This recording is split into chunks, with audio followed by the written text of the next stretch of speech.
On my son's 8th birthday, my parents didn't give him a gift. They gave him a condition. Apologize the right way, or we pause your future. He whispered, "Mom, will they still like me?" No yelling, no threats, just love with rules. And that's when I realized this wasn't about manners. It was about who gets to control a child. My parents' house always smells like lemon polish and control. Everything has its place there. The chairs, the plates, the people. That afternoon, the dining room was arranged like a photo shoot pretending to be a birthday party. The long table had been extended. Place cards were set out in neat handwriting. There was a printed schedule taped to the refrigerator. Cake at 4:45. Gifts at 5. Dinner at 5:30 sharp. My son stood at the edge of the room holding a wrapped box that wasn't his yet. Noah had just turned 8. He was wearing the sweater my mother picked out for him, navy blue. No patterns. Timeless, she'd said. It hung a little stiff on his shoulders like it expected something from him. He kept tugging at the cuffs, looking around the room the way kids do when they're trying to figure out what kind of version of themselves is required. Everyone was already seated when we arrived. My father sat at the head of the table, posture straight, hands folded. My mother stood behind him, adjusting napkins that didn't need adjusting. My sister, Evelyn, smiled from her seat near the window. Her daughter, Clara, beside her, swinging her legs happily. There was laughter. Light, polite, carefully measured laughter. Someone commented on how grown Noah looked. Someone else said 8 was a big year. My mother leaned down and kissed Noah's cheek, careful not to smudge her lipstick. Then my father cleared his throat. It wasn't loud. It didn't need to be.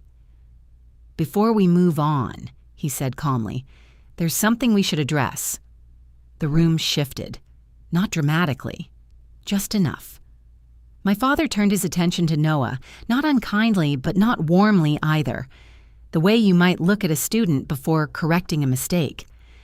"Noah," he said, "last week when you spoke to your aunt and uncle, your tone wasn't appropriate." Noah froze. My sister's smile tightened. My mother stepped back, folding her arms loosely like this was a familiar process. "We've talked about how important manners are," my father continued, "especially when opportunities are involved." I felt it then. That subtle tightening in my chest, the one I'd learned to ignore growing up in this house. "What we'd like," he went on, "is for you to apologize, properly, so we can move forward." The words were calm, reasonable, framed like guidance. No one objected. My mother nodded softly. "It's just part of learning, sweetheart." Evelyn leaned in slightly, voice bright. "We all do this, Noah. It's how we grow." Noah looked down at the floor. I waited for someone to say it wasn't the time, that it could wait, that today was his birthday. No one did. My father folded his hands again. "Once that's done, we can continue with the introduction process." The introduction process. Not gifts, not cake. A process. Noah glanced at me. His eyes were wide, searching, the way they get when he's trying to read the room faster than his brain can keep up. "What happens if I don't?" he asked quietly. The room went still. My father didn't hesitate. Then we pause things. Pause things. Not punish, not take away, just pause. Evelyn nodded as if this made perfect sense. "It's about readiness," she said. "These programs expect a certain level of maturity." My mother added gently, "We're doing this for you." For you. I felt my mouth open, then close. Noah shifted his weight from one foot to the other. He clutched the box tighter. "So," my father said, voice steady, "would you like to apologize so we can move on?" The question hung there, heavy and clean. I watched my son's face change, the confusion giving way to calculation. 8 years old and already learning how to assess risk. He swallowed.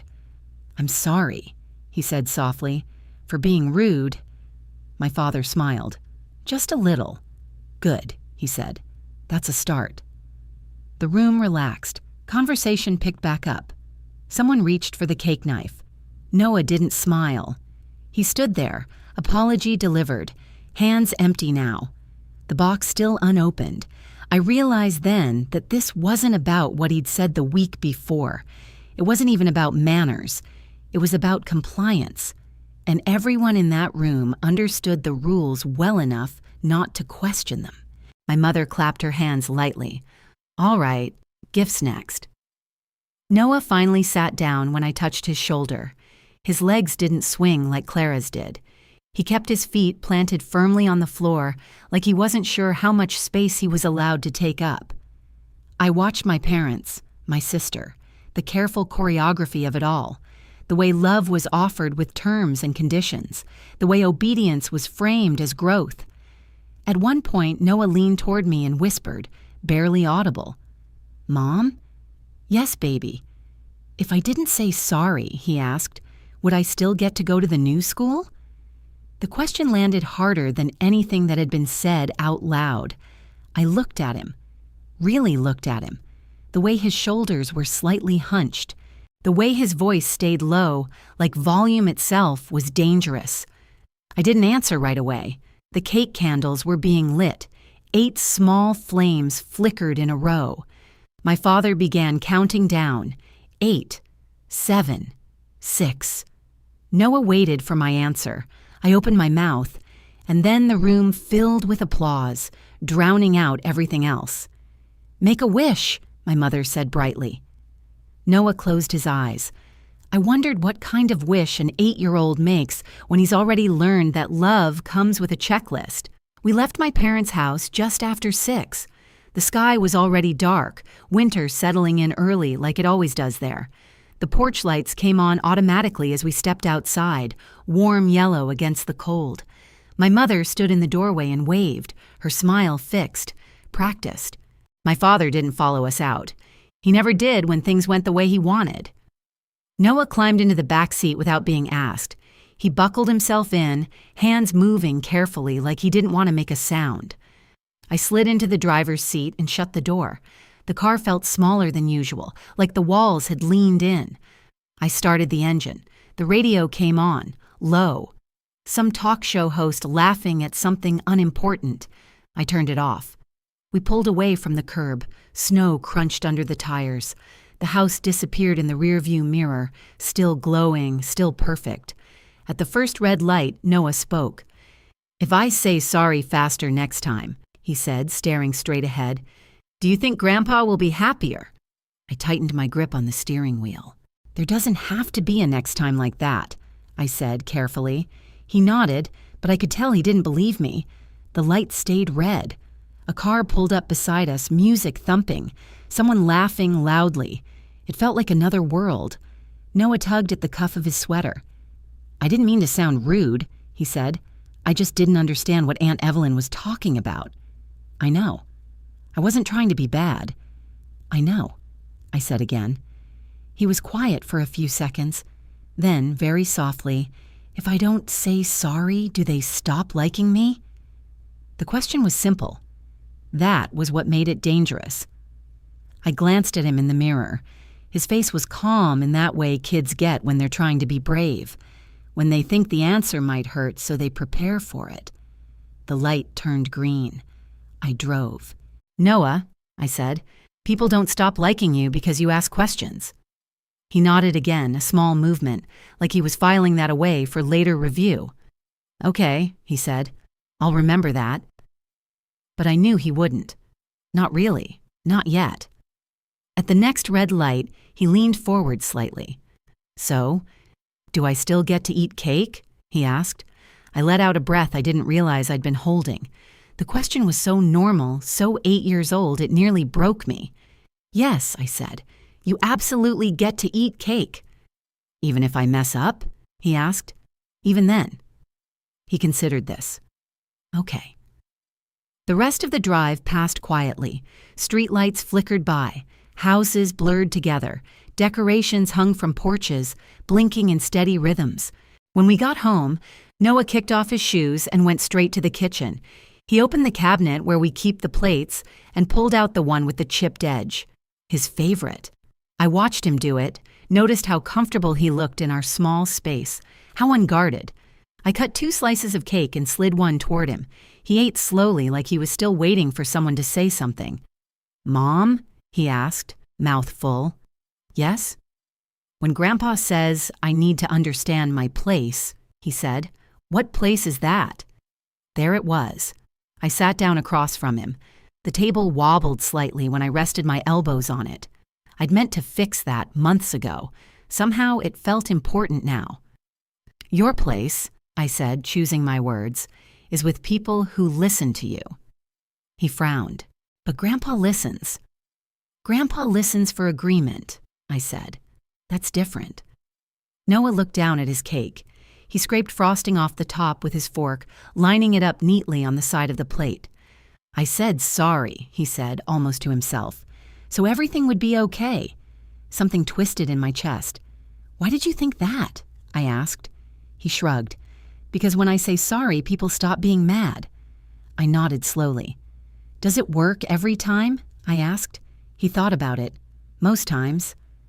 "And the times it doesn't?" I asked. He didn't answer. I reached across the table and brushed crumbs from his sleeve. "You know," I said, "sometimes people like apologies because they make things quiet, not because they fix anything." He looked up at me then. Really looked. "So, saying sorry is like turning the noise down?" he asked. "Yes," I said, "exactly like that." He nodded, satisfied. "Okay, I can do that." That was when it hit me. My son wasn't learning manners. He was learning strategy. Later, after he brushed his teeth and climbed into bed, I tucked the blanket up around his shoulders. His stuffed rabbit was tucked under one arm, ears bent at an odd angle. "Mom?" he murmured, already half asleep. "Yes?" "I'll be better," he said. "I promise." I leaned down and kissed his forehead. "You don't need to be better," I said softly. "You're already good." He smiled faintly and drifted off. I stood in the doorway for a long moment after that, listening to his breathing even out, watching the rise and fall of his chest, memorizing the way he looked when he wasn't trying to be anything for anyone. In the kitchen, my phone buzzed. A message from my mother. "We're glad Noah was willing to reflect today. That's how children learn." Another message followed, this one from Evelyn. "This will be good for him in the long run." I stared at the screen. Reflect. Good for him. I typed a response. Deleted it. Typed another. Deleted that, too. I set the phone face down on the counter. In the quiet of the house, I replayed the day in my head. The table. The checklist.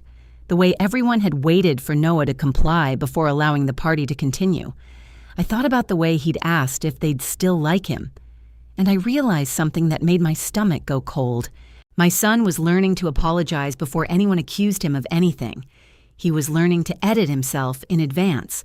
And somewhere along the way, he'd learned it from watching me.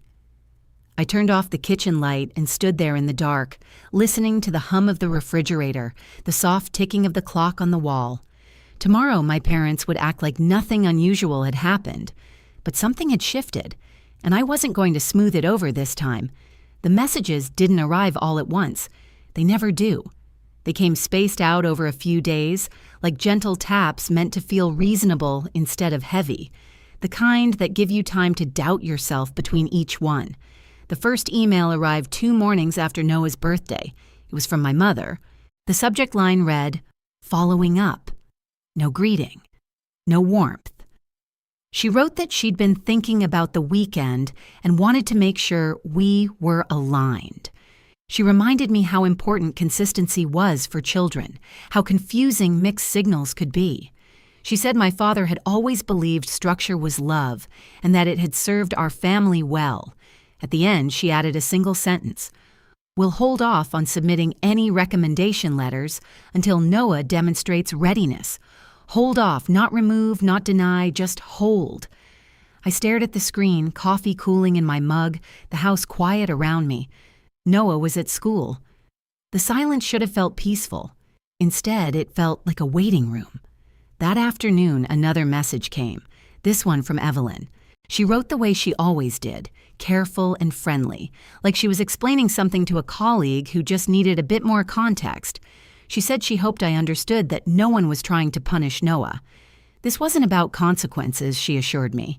It was about setting expectations early before habits formed. She mentioned the program again, not by name, just the opportunity. She explained how competitive it was, how the committee valued not just intelligence, but character. These things matter, she wrote, especially when people are putting their names behind you. Putting their names behind you, that was the currency. I didn't reply. The next message came the following evening, this time from my father. It was short. We need to see accountability before we proceed. No emojis. No soft language. I read it twice. Proceed. Like Noah was a project stalled at a checkpoint. That night, Noah sat at the kitchen table doing homework, his pencil tapping lightly against the page.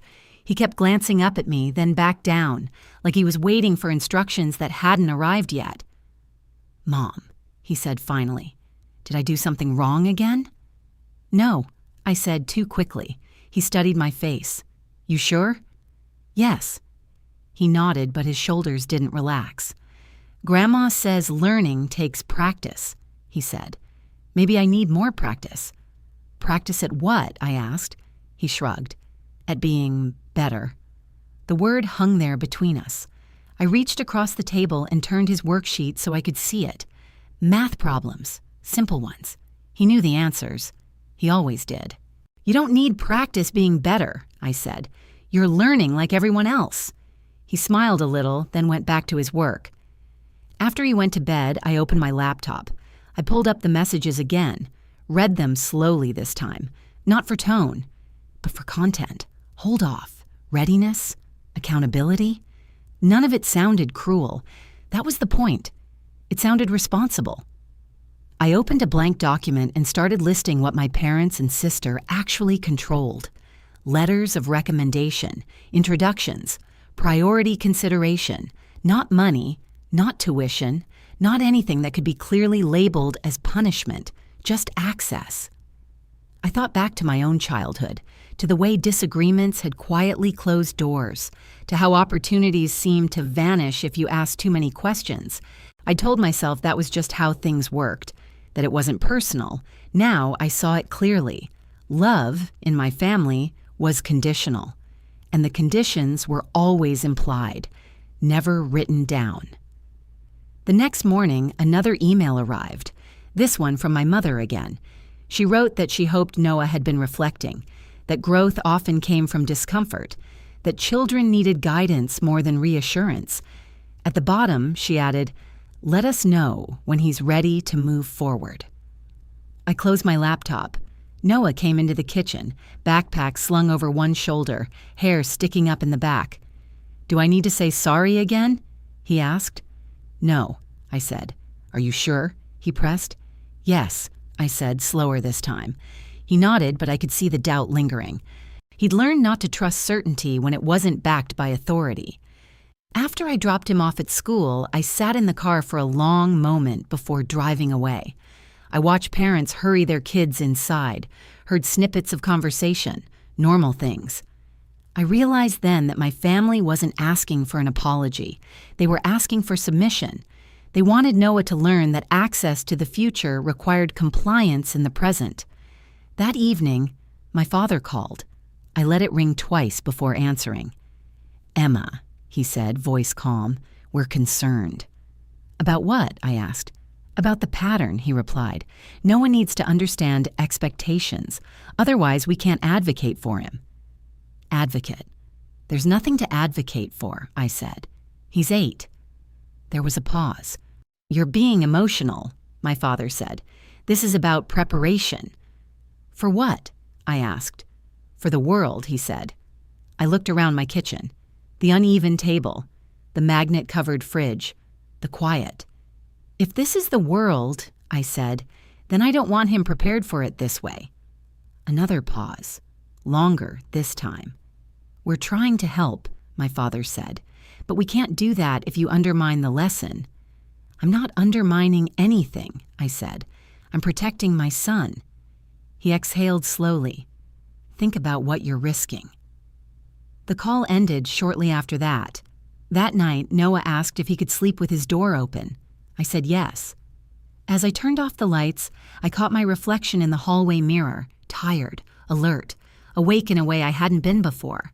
I thought about the words they kept using: reflection, growth, readiness. I thought about how none of them had asked Noah how he felt, and I understood something important. They weren't waiting for an apology. They were waiting for me to agree. The meeting was scheduled for 30 minutes. That was how my mother described it in the email. Just a short check-in, she wrote, so we can clear the air. It took place 7 days after Noah's birthday, on a Sunday afternoon. My parents' living room looked exactly the way it always did. Neutral colors, furniture placed at careful angles, nothing out of order.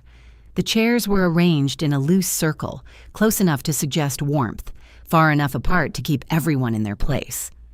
Noah sat beside me, his feet barely touching the floor. He folded his hands in his lap the way he'd been taught at school assemblies. My father sat directly across from him. My mother took the chair to his right. Evelyn sat to his left. Clara was not there. She was playing upstairs, my mother said, smiling. This wasn't a conversation for children, apparently, just for one. My father started without preamble.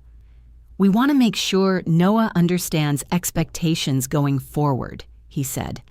His tone was calm, instructional, the same one he'd used with hundreds of students over the years. Noah nodded. And we want to make sure, my mother added, that we're all on the same page as a family. I felt Noah lean slightly toward me, just enough for his arm to brush mine. My father looked at him. Noah, do you remember what we talked about last weekend? Noah hesitated. About saying sorry, he said. About respect, my father corrected gently. About how we speak to adults. Yes, Noah said quickly. That. And do you understand why that matters? My father asked. Noah glanced at me. I didn't nod. I didn't shake my head. I stayed still. He looked back at my father. Because people don't like it when you sound rude. Evelyn smiled. That's right, especially people who are trying to help you. My father nodded approvingly.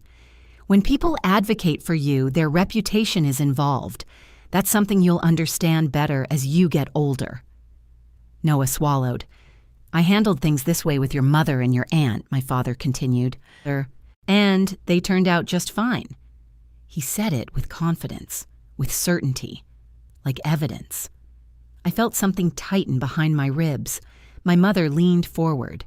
This isn't about punishment, she said. It's about guidance. Noah nodded again. He nodded a lot these days. My father folded his hands. So what we need to hear now, he said, is that you understand what's expected of you. Noah took a breath. I think so. And can you tell us? My father prompted. Noah opened his mouth, closed it, opened it again. I need to think before I talk, he said, and not ask questions that make people uncomfortable. The room went quiet, not tense, satisfied. My mother smiled. Evelyn relaxed back in her chair. That's very mature, Evelyn said. My father nodded. Good. Noah exhaled like he'd been holding his breath for longer than he realized. Then he spoke again. But, he said softly, if I don't understand something, how do I know when it's okay to ask? The air changed. It was subtle, but it was there. My father's expression tightened just slightly. My mother's smile faltered. Evelyn's eyes flicked to my father, then back to Noah. My father cleared his throat. That's not something you need to worry about right now, he said. You'll learn with time. Noah frowned. But if I ask the wrong question, that's enough, my father said, not loudly but firmly. This isn't the moment. Noah shrank back in his seat. I felt it then, that familiar urge to smooth things over, to jump in and redirect, to apologize on his behalf. Before I could stop myself, Noah spoke again. I'm sorry, he said quickly. I didn't mean to ask. The words came out automatic, polished, practiced. My father leaned back, satisfied. That's better, he said. Something inside me went very still. I looked at my son, at the way his eyes stayed lowered, at the way his hands clenched together in his lap. I placed my hand over his.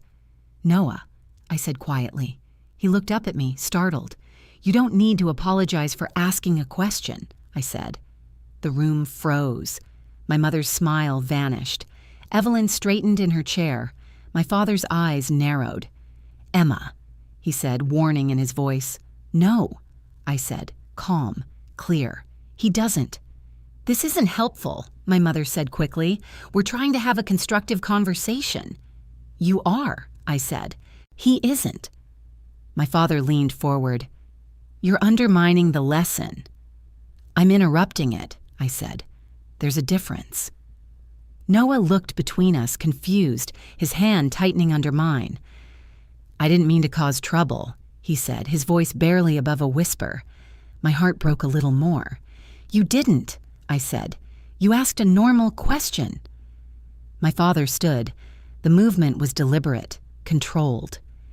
"In this house," he said, "children learn respect before they learn debate." I stood too. "And in my life," I said, "my child is allowed to ask how things work." The silence that followed was heavy and shocked. My mother recovered first. "Let's all take a breath," she said. "No one is attacking anyone." But my father was already shaking his head. "If you can't support this," he said, "then we need to reconsider how involved we can be." There it was, the line they'd been circling. Noah's fingers tightened around mine. I felt his body lean into me, instinctive, searching for cover. I looked at my parents, at my sister, at the room that had taught me how to stay quiet, and I understood with sudden clarity what this meeting had really been about. They weren't trying to teach Noah anything. They were teaching me where my place still was. I took a slow breath. "We're done," I said. My father blinked. "Excuse me?" "We're done," I repeated. "This conversation." I squeezed Noah's hand and guided him to his feet. My mother stood abruptly. "Emma, don't be dramatic." "I'm being clear," I said. Noah followed me toward the door, his steps uncertain but determined. Behind us, my father spoke, his voice sharp now. "If you walk out, you're choosing a path with consequences." I paused at the doorway and turned back. "So is he," I said, "and he's 8. I didn't wait for a response. We walked out together. The drive home was quiet, not the comfortable kind, the kind where sound feels risky, like it might break something that's barely holding together. Noah sat in the back seat, knees pulled up, rabbit tucked under his arm. He didn't ask questions this time. He watched the streetlights pass, one by one, counting them under his breath. I didn't tell him to stop. My phone buzzed once in the cup holder. I didn't look at it. When we got home, I helped him out of his coat. He stood still while I hung it up, like he was waiting for instructions. I hated how familiar that posture had become. "Do you want mac and cheese or soup?" I asked. He blinked. "I get to choose?" "Yes." He nodded slowly. "Mac and cheese." I put a pot on the stove. The water took longer than usual to boil, or maybe it just felt that way. Noah sat at the small kitchen table, swinging his legs again now, the way he used to. He lined up the forks carefully, then rearranged them. When the timer beeped, he flinched. "It's okay," I said. "Just the timer." He smiled faintly. We ate in near silence. Halfway through, he looked up. "Are Grandpa and Grandma mad?" he asked. "They're upset," I said. "Did I mess up?" "No." "Did you?" he asked. I paused. "I said something they didn't like," I said. "But that doesn't mean it was wrong." He considered this, chewing slowly. "Am I in trouble?" he asked. "No," I said. "You're safe." The word felt important. I let it land. After dinner, Noah brushed his teeth and went to his room without being reminded. He climbed into bed and pulled the blanket up to his chin. "Mom?" he said. "Yes?" "Next time, should I just not ask anything?" I sat on the edge of the bed. "There doesn't have to be a next time like that," I said. And if there is, you can ask me anything." He nodded, but his eyes stayed serious. "Okay," he said. "I'll ask you first." That wasn't what I wanted him to learn. I kissed his forehead and turned off the light. As I closed the door, I heard him whisper something to his rabbit. I didn't catch the words. I didn't need to. In the kitchen, my phone buzzed again, then again. I picked it up. A text from my father. "You handled that poorly." Another message followed almost immediately. "We're concerned about the example you're setting." Then my mother. "Let's all cool down. This doesn't need to become something bigger than it is." And then the one that made my stomach drop. "Until we can resolve this, we'll be stepping back from any educational advocacy on Noah's behalf. Stepping back." I read it 3 times, not cutting off, not withdrawing support, just stepping back. I set the phone down and stared at the wall. For a moment, an old reflex kicked in, the one I knew well, the one that had kept things smooth for years. I opened a notes app and started typing. I'm sorry things got heated. Delete. I didn't mean to undermine anyone. Delete. Let's talk about how to move forward. Delete. My fingers hovered over the screen. This was the moment where I usually fix things, where I took responsibility for the discomfort, even when it wasn't mine, where I smoothed the edges so everyone could pretend nothing had happened. I imagined sending the message, imagined the relief that would follow, the quiet approval, the doors reopening. Then I imagined Noah sitting in that chair, apologizing for asking a question. I closed the app. Instead, I opened my laptop. I didn't know exactly what I was looking for at first. I just knew I needed to see things clearly, without their framing, without their language. I pulled up old emails, recommendation drafts, forms I'd signed years ago without thinking much about them, permissions, consents, agreements. I noticed patterns. My father's name appeared often. My sister's comments tracked in margins, suggestions, rewordings, tone adjustments. Nothing illegal, nothing obvious, just influence. I opened a folder I hadn't looked at in a long time. Original documents, early drafts, the versions before they'd been polished. The differences were subtle. A sentence softened here, a phrase redirected there. I leaned back in my chair. This wasn't new. They hadn't started controlling things this year or last week. They'd been doing it quietly, patiently, for a long time. I checked the time. It was late. Down the hall, Noah shifted in his sleep. The house settled around us, familiar sounds grounding me. I realized then that my silence earlier hadn't been weakness. It had been a pause, a necessary one. I wasn't ready to respond yet, and for the first time, I didn't feel the need to. I shut the laptop and turned off the kitchen light. Tomorrow, they would expect an answer. Tonight, I let the quiet stay. I waited 3 days. Not because I was afraid, because I wanted to see what happened when I didn't rush to fix the silence. On the 4th morning after Noah left for school, I sat at the kitchen table with my laptop open and a cup of coffee I kept forgetting to drink. The house was quiet in the way it gets when no one is performing for anyone else. I opened the folder labeled School. Inside were years of documents, applications, emails, recommendation drafts, consent forms I had signed without rereading because I trusted the people who handed them to me. I had been tired then, busy, grateful for help. I wasn't tired anymore.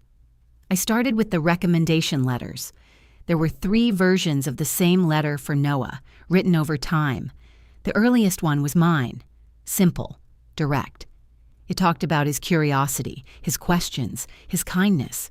It sounded like my child. The next version had edits, not big ones. No facts changed, just tone. Curious became eager to learn within structured environments. Asks thoughtful questions became benefits from guided discussion. The final version removed my name entirely from the draft comments. My father's name appeared instead, listed as an academic reference. My sister's notes were embedded in the margins, accepted without comment. I sat back and stared at the screen. This was what they meant by help. I opened another file, a form authorizing communication with external committees. My signature was there, clear, legal. Below it, added later, was a secondary contact line. My father. I scrolled further. There were emails I had been copied on but hadn't read closely at the time. Threads between my father and a program coordinator, between my sister and an admissions assistant, polite, professional, confident. They spoke about Noah like he wasn't in the room. They spoke about me like I was a logistical detail. I didn't feel angry. Not yet. I felt focused. At noon, my phone rang. My mother. I let it go to voicemail. She left a message. Her voice was gentle, concerned. "We're worried you're misinterpreting things," she said. "This doesn't need to become adversarial. Let's talk before you do something you'll regret." I saved the voicemail. Then I did something I hadn't planned to do. I printed everything. The original drafts, the edited versions, the emails, the consent forms. I laid them out on the table in order, like a timeline. The progression was clear when seen all at once. Not abuse, not fraud, control. I noticed something else then. Several of the documents referenced a review committee, an internal body responsible for oversight and ethical compliance, a group I had never interacted with directly. I searched for them. Their website was plain. No drama, no testimonials, just process, just rules. I drafted an email. I didn't accuse anyone. I didn't use emotional language. I didn't mention family conflict.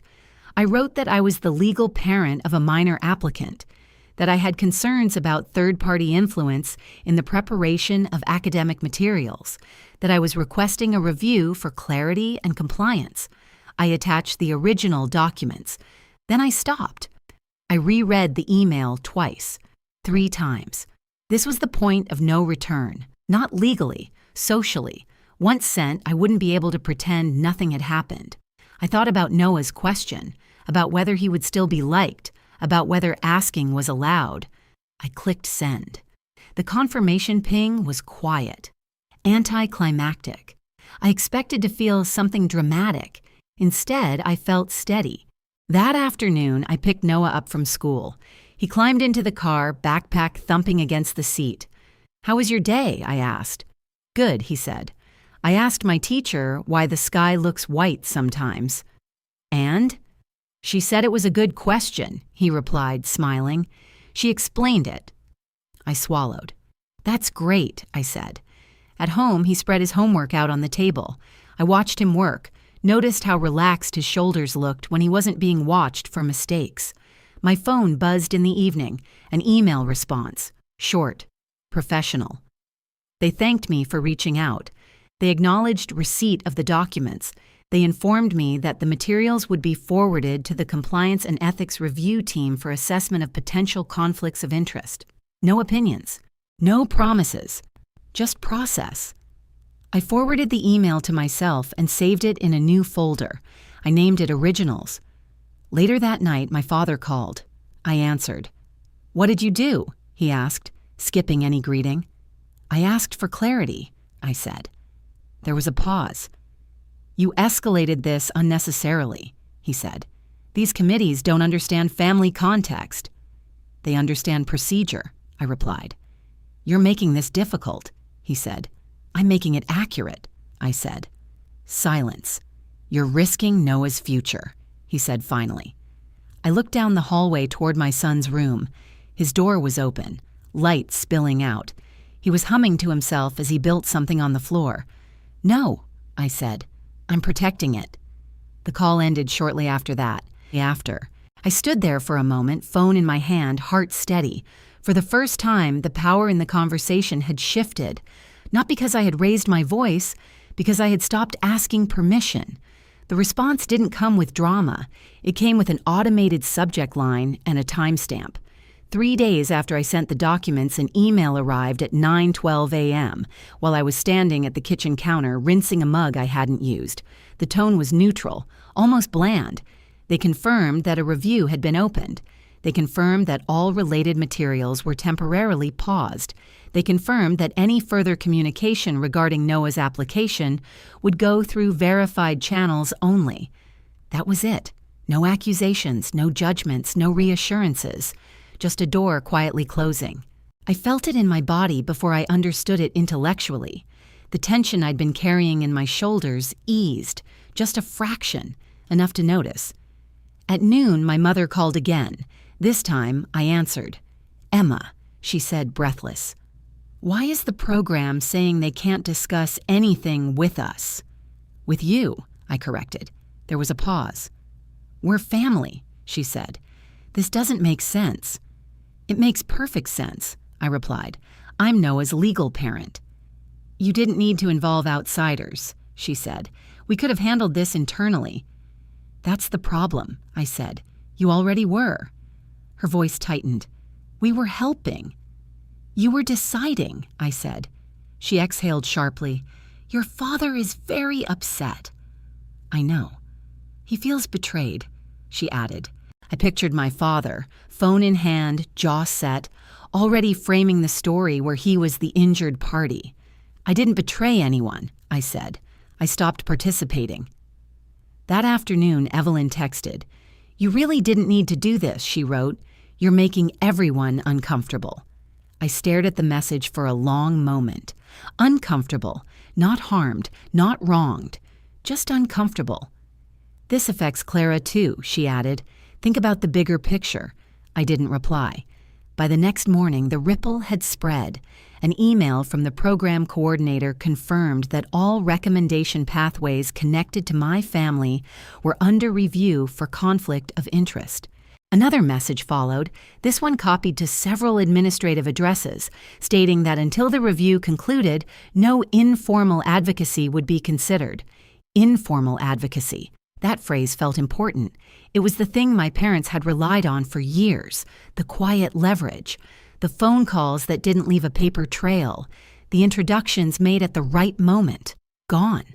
That evening, my father left a voicemail. His voice was clipped, controlled. "You've put us in an impossible position," he said. "People are asking questions." I listened to it twice, then saved it. Noah came into the room carrying a stack of papers. "Look," he said, excited. "I made a comic." I knelt down beside him. The drawings were messy and full of movement. A small character asking questions. Another character answering them. "What's it about?" I asked. He shrugged. "Someone who keeps asking why and people who keep saying, 'because.'" I smiled. "I like it." He beamed. That night, after Noah went to bed, another email arrived. This one from the compliance office. They explained that the review would take time, that during this period all materials would be assessed in their original form, that any discrepancies would be addressed according to policy. They ended with a single line. "Thank you for bringing this to our attention." I read it slowly. "Thank you. Not we're sorry this happened. Not this must be difficult. Just acknowledgement." I realized then why my parents were so unsettled. This system didn't care who they were. It didn't remember favors. It didn't owe loyalty. It didn't have a history with them. It had no memory. The next morning, my father showed up at my door. I hadn't expected that. He stood on the porch, coat buttoned, expression tight, the same one he used when delivering difficult news. "We need to talk," he said. "About what?" I asked. "You've gone too far," he replied. "This is escalating." "I didn't escalate anything," I said. "I documented." He stepped inside without waiting for an invitation, looked around my kitchen like he was assessing damage. "You've embarrassed us," he said. I leaned against the counter. "No," I said. "The process did." He shook his head. "You don't understand how this works." "I understand exactly how it worked," I said. "That's why it stopped." His jaw tightened. "You're cutting Noah off from opportunities." I looked him in the eye. "You don't get to decide that anymore." For a moment, he said nothing. Then quieter, "You're forcing people to choose." I nodded. "Yes." He left without another word. That afternoon, Noah asked if we could go to the park. It was cold but sunny. We bundled up and walked there together. He ran ahead, laughing, breath puffing out in little clouds. I sat on a bench and watched him climb, slip, Try again. No one corrected him. No one evaluated his tone. No one asked for an apology. I felt something settle into place. Whatever came next, the rules had changed. And for the first time, they weren't written by my family. The truth didn't arrive all at once. It came in fragments, side comments, carefully worded updates that weren't meant for me but reached me anyway. A week after my father showed up at my door, an email landed in my inbox from the compliance office. It was brief, procedural. They thanked me for my patience and explained that the review had expanded beyond Noah's file. That was the first clue. The second came 2 days later, from a parent I barely knew. We'd exchanged polite smiles at school events. Nothing more. Her message was awkward, clearly rewritten several times. "Hey, this might be weird," she wrote, "but I heard some things are being looked at. About recommendations. Are you okay?" I stared at the screen, heart steady, mind sharp. I replied simply, "We're fine." Later that night, Evelyn called. I almost didn't answer. Almost. "Emma," she said, skipping pleasantries, "what exactly did you tell them?" "I sent documents," I said. "The originals." She exhaled. "You didn't need to go that far." I went exactly far enough. There was a pause. Not the thoughtful kind, the calculating kind. "You realize this affects more than just Noah," she said. "People are being questioned." "I didn't name anyone," I replied. "But you knew what would happen," she said. I looked down the hallway toward Noah's room. He was on the floor, pieces of a puzzle spread out, humming to himself. "I knew the truth would matter," I said. Her voice sharpened. "Do you have any idea how hard it is to build credibility, to maintain relationships? You don't just walk away from that." "I didn't walk away," I said. "I was pushed." She laughed once, short and humorless. "You always do this," she said. "You make it personal." "This was personal," I said. "It was my child." Silence, then softer. "You're blowing up the system," she said. "No," I replied. "I stepped out of it." The call ended shortly after that. The next day, another email arrived from the compliance office, this one more detailed, still neutral, still careful. They explained that during the review, patterns had emerged, that certain advocacy channels had been used inconsistently, that safeguards existed for a reason. They didn't name my father, they didn't name my sister, they didn't need to. That afternoon, my mother texted. "We're confused," she wrote. "This feels extreme." I typed a response, deleted it, typed another, deleted that too. Then I wrote, "We asked for fairness." She didn't reply. By the end of the week, the picture was clear enough to stop guessing. My parents hadn't been trying to help Noah because he was exceptional. They'd been positioning him because he was manageable. He was polite, quiet, earnest, easy to frame as a success story shaped by guidance. A child who could represent the family well without pushing back. A safe investment. That realization landed heavy and clean. Noah wasn't being excluded because he asked questions. He was being selected because he knew when to stop. One evening, while I was making dinner, Noah wandered into the kitchen and leaned against the counter. "Mom," he said, "why doesn't Grandpa call anymore?" I didn't look up. "He's busy." "Oh," he said. Then, after a moment, "Did I do something wrong?" I turned off the stove. "No," I said. "You did something right." He frowned. "What?" "You asked honest questions," I said, "and you didn't pretend to understand things you didn't." He thought about this. "Is that bad?" "Not here," I said, "not ever with me." He nodded, satisfied, and went back to his puzzle. That night, another update arrived. The review was concluding. Recommendations connected to informal advocacy would be restructured. Oversight tightened. Procedures clarified. No blame, no spectacle. Just correction. My father called the next morning. I let it ring. He left a voicemail. His voice sounded older, tired. "They're changing things," he said. "All because you couldn't let this go." I listened to it once, then deleted it. What he still didn't understand was that I hadn't done this to punish him. I'd done it to remove him. That afternoon, Noah brought home a permission slip for a field trip. I signed it and handed it back without hesitation.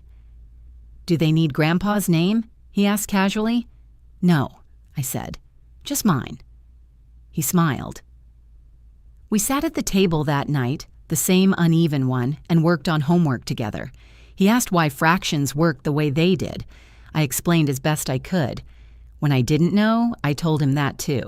He didn't apologize once. Later, as I tucked him into bed, he wrapped his arms around my neck. "Thanks for letting me ask stuff," he said. I held him close. For the first time, I wasn't wondering what we'd lost. I knew exactly what we'd gained. Mornings are quieter now. Not because there's less to say, because nothing needs to be rehearsed. Noah sits at the small kitchen table, legs swinging freely, cereal bowl pushed a little too far from the edge. The table still wobbles when he leans on it. I still haven't fixed it. Somehow, I like knowing it moves when you touch it.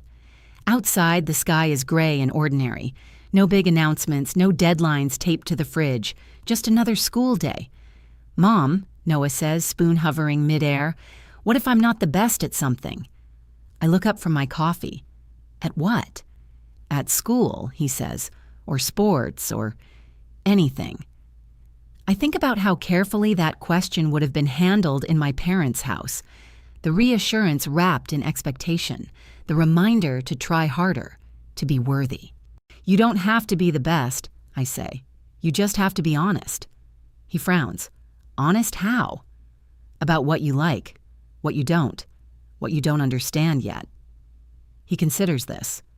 "What if people don't like that?" "Some won't," I say. He nods. "Okay." That's it. No fear, no follow-up apology. After I drop him off at school, I sit in the car for a moment and watch him walk toward the building, backpack bouncing, head up, not looking back to see if he's being watched. My phone stays quiet. My parents haven't called in weeks. The messages stopped abruptly, like a radio switched off mid-sentence. No dramatic goodbye, no final accusation, just silence. At first, it felt strange, like missing a sound you've lived with your whole life. Then it felt like relief. In the afternoon, an email arrives from the program. The subject line is simple: update. They explain that Noah's application will be evaluated independently, without external advocacy, that decisions will be made based on submitted materials alone, that will be notified in due course. No apology, no congratulations, just neutrality. I close the laptop and don't tell Noah right away, not because I'm afraid, because the outcome doesn't own us anymore. That evening, we sit on the couch, legs tangled, a half-watched show playing in the background. Noah is drawing something in a notebook, lines bold and messy. "What are you making?" I ask. "A map," he says. "Of what?" "Our house," he says, "and the park, and school, and the library." I smile. "Where's Grandpa's house?" He pauses, looks at the page, then shrugs. "I didn't put it," he says. "It's too confusing." "That's okay," I say. "Maps don't have to include everything." He nods and keeps drawing. Later, after he's asleep, I stand in the doorway of his room and watch him breathe. The rabbit is tucked under his arm again, ears bent the same way. I think about all the times I stood in doorways as a child, trying to guess what version of myself would be safest the next day. The years I spent apologizing before anyone asked. I don't feel angry about it anymore. I feel finished. A few days later, my mother sends a message. It's short. "We miss Noah." I stare at it for a long time. I type a response. Delete it. Type another. Delete that too. Finally, I write one sentence. Access to my child comes through respect for me. I don't add anything else. She doesn't reply. Weeks pass, spring edges closer, the days get a little longer. Noah brings home a drawing from school with a note from his teacher praising his curiosity. He reads it out loud to me, beaming. "See?" he says. "She likes questions." "Yes," I say, "she does." One afternoon, while we're walking home from the park, Noah skips ahead and then stops suddenly. "Mom," he says, turning around, "if someone tells me I'm being rude for asking something, what do I do?" I stop beside him. "You can ask yourself one thing," I say. "What?" "Are they trying to understand you?" I say. "Or are they trying to control you?" He thinks about this, then nods. "Okay," he says. "That makes sense." He takes my hand, not because he needs to, but because he wants to. As we walk, I realize something that surprises me. I don't feel like I won. Winning would mean someone else lost. This feels different. This feels like choosing where the story ends. At home, I tape Noah's drawing to the fridge. It joins the others, uneven, overlapping, uncurated. That night, as I turn off the lights, he calls out softly from his bed. "Mom?" "Yes?" "Thanks for letting me say things," he says. I smile in the dark. "Always," I tell him. And for the first time, I know it's true. If this story stayed with you, let it. Some families teach love through silence. Others teach it through fear. This was about choosing something different, about letting a child stay whole. If you've ever learned to apologize just to keep the peace, this ending is for you.